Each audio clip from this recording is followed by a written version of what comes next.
I am the Tofu Golem. Please enjoy the video. You begin by positioning the watch face down on a soft cloth to protect the crystal. Use the spring bar tool to open the clasp and expose the link pins. This is critical because Seamaster pins are directional. Once done, orient the bracelet so the arrows point away from you. This tells you which way to push pins. Use a 1-2 mm pin pusher and a small hammer to tap pins out gently.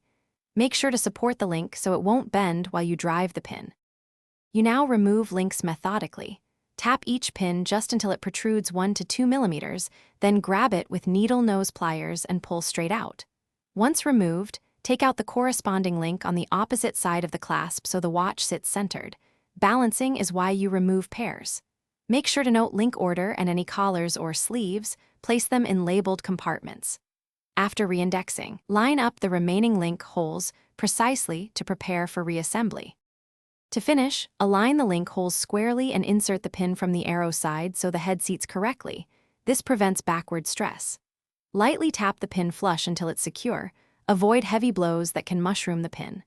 Close the clasp and test fit.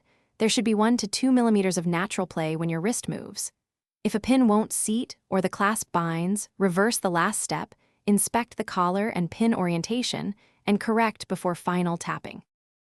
Thanks for watching. Consider subscribing if we helped you today.